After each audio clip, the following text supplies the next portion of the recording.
progressive priority, and I so appreciate him, despite the fact that the 49ers had to get through the Packers to get to the Super Bowl. He is an amazing leader in Congress. How many folks here are going to be rooting for the 49ers?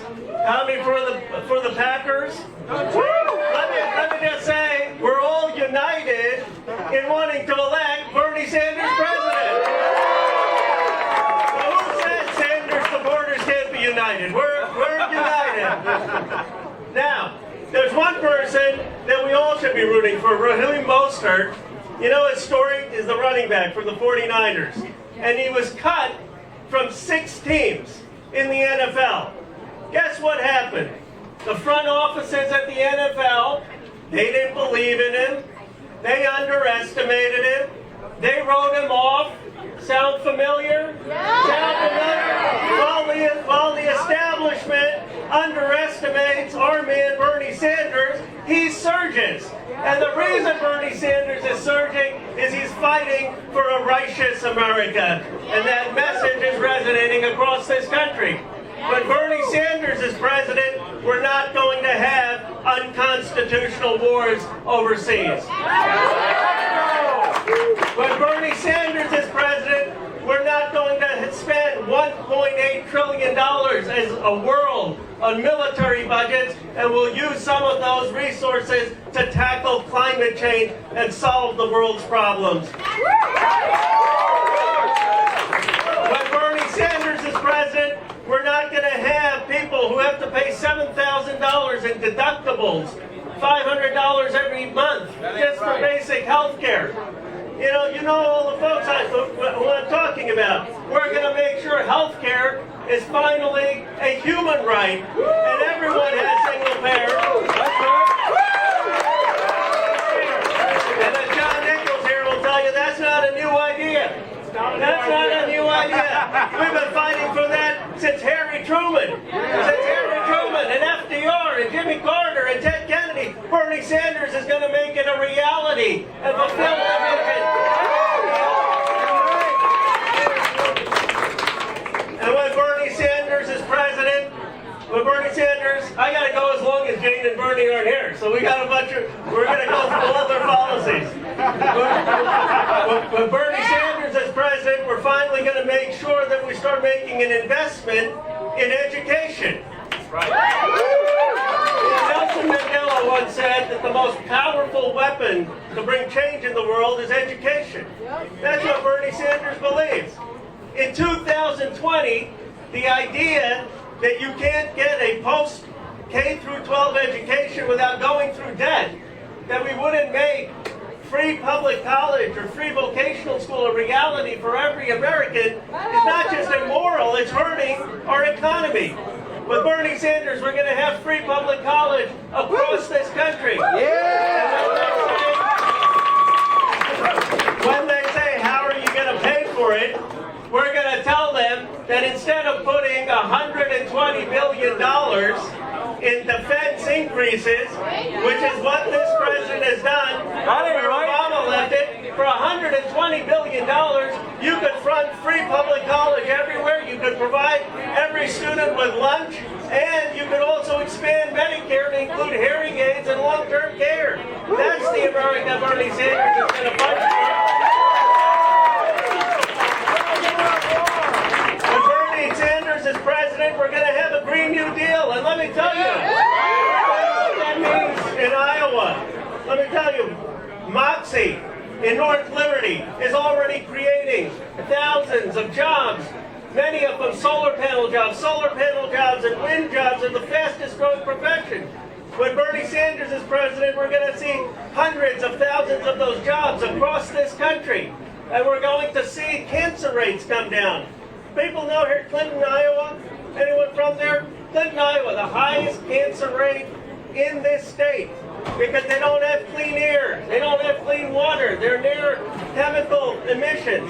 When Bernie Sanders is president, we're going to have environmental justice so people aren't growing up in communities with toxins. And every American can have clean air and clean water.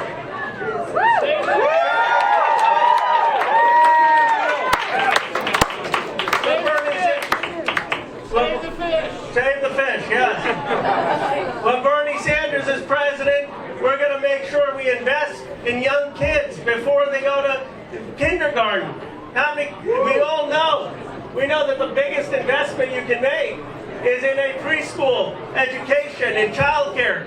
Under Bernie Sanders, every kid in this country is going to have a childcare or pre-K education, so they have a shot at the American dream. You say Bernie Sanders wants something very simple. When I grew up, I was born in Philadelphia. My parents are immigrants. And I'll tell you something, I got to go to a good public school. I had a school lunch. I got to live in a neighborhood that was safe. I got to go to a college and pursue my dreams. And here's the thing that Bernie Sanders wants to know. If this country could do that for the son of an immigrant, why can't this country do that for every single American? Don't let them tell you about labels. Don't let them tell you or distort Bernie Sanders' message. His message is very simple. He wants every American to have a chance at the American dream. As a receptionist at DoubleTree Hotel, I was leaving, and she said, Ro, I know who you are. Wait, I said, what do you want to say? She said, I'm with your guy, I'm with Bernie. I said, why are you with Bernie? And she said, he's for the people, not for the moneyed interests. He's for the people. And I asked her, I said, are you going to caucus tomorrow night? She says, I don't know, because I've got a work shift. I work from 3 to 11. And that is our challenge. If we get people out, the working folks out, if we get the young people out, the people with young kids out, we will win overwhelmingly in Iowa. We will win in Iowa. But it's all of you who need to help us get people to the caucuses. Tell them this sacrifice is worth it. The few hours are worth it, so we can start to change our country, start to take our country back from the special interests that have caused so much damage in wars and environmental degradation. How are we doing? We're still waiting. We're still waiting. All right.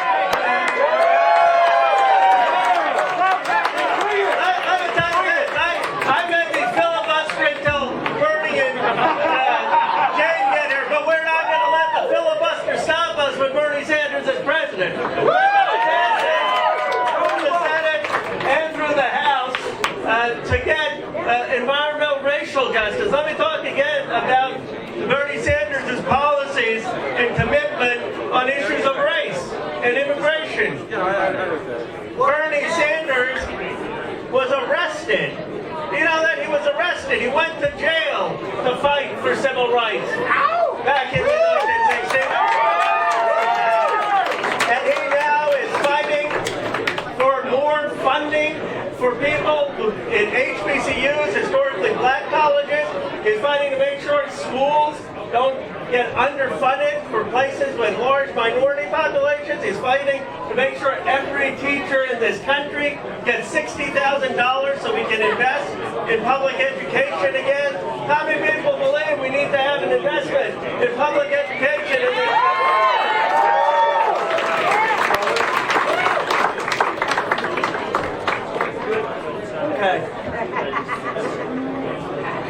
There'll be a while. There's going to be a while, so I'm going to wrap up. And then someone else will introduce Jane and Bernie. Now let me tell you this. Look, I'll be very simple. Listen up for this part, because this is important. We are at a critical moment in our country's history. We really are. And I believe that we are going to begin to see the dawn of a new progressive era. Yes. And I believe that progressive era is finally going to mean a chance for every American and to realize that elusive dream of building a multicultural, multiracial democracy for the first time in the world. We're going to do it by winning in Iowa, and then we're going to win in New Hampshire and Nevada and South Carolina. We're going to clinch the nomination in the state which Bobby Kennedy won and was tragically gunned down. We're going to clinch the nomination than my home state of California. When we do, we will elect the man who believes in the American promise, who is calling all of us to make America all that it can be and should be, our next President of the United States, Bernie Sanders.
back. Let's get some room.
Socialism in action. Anybody want some chicken?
What's the score? I don't think it's that little.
me introduce you to the next First Lady of the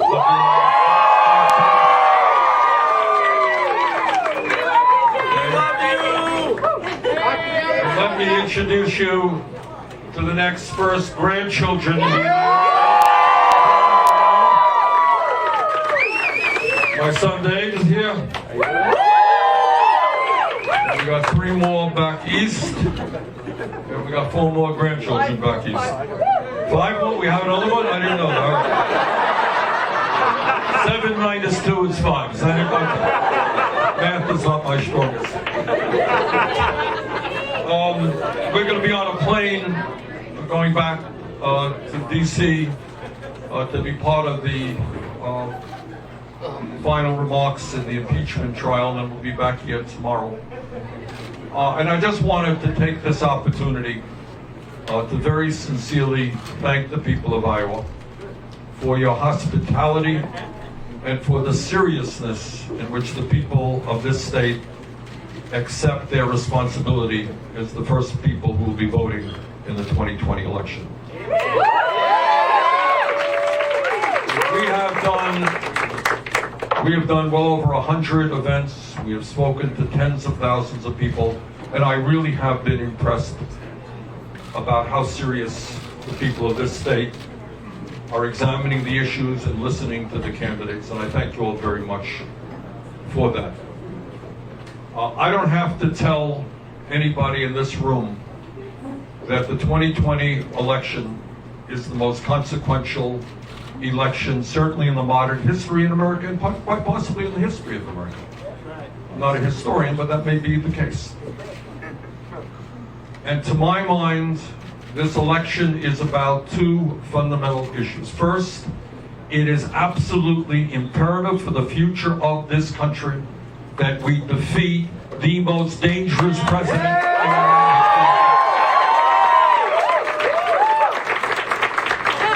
We don't need a president who thrives on divisiveness, thrives on trying to divide us up. And my promise to you that as president, our administration will bring our people together.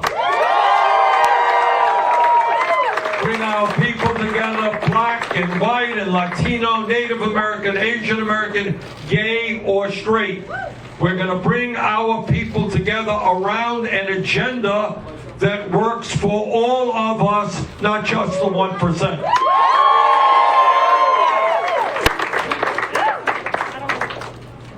And what that agenda says is that in the United States of America, health care is a human right, not a privilege. What that agenda says is that if you work 40 hours a week, you shouldn't live in poverty, because we're going to raise that minimum wage to a living wage, $15.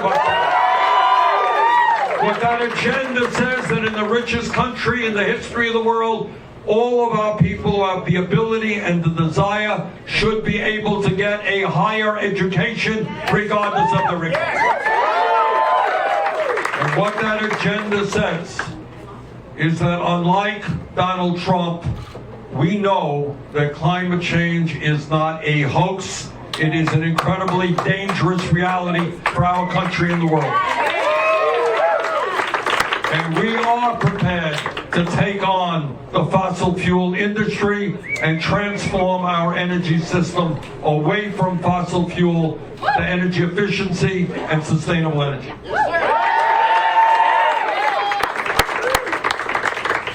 So tomorrow night is the beginning. It is the beginning of the end for Donald Trump.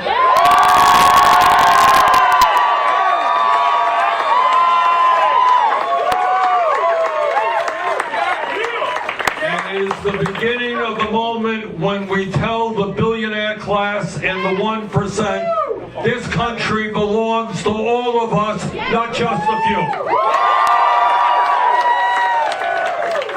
So I am here this evening with Jane and grandkids and my son to ask of you that tomorrow night, please do your best not only to come out to Caucus, bring your friends, bring your distant cousins.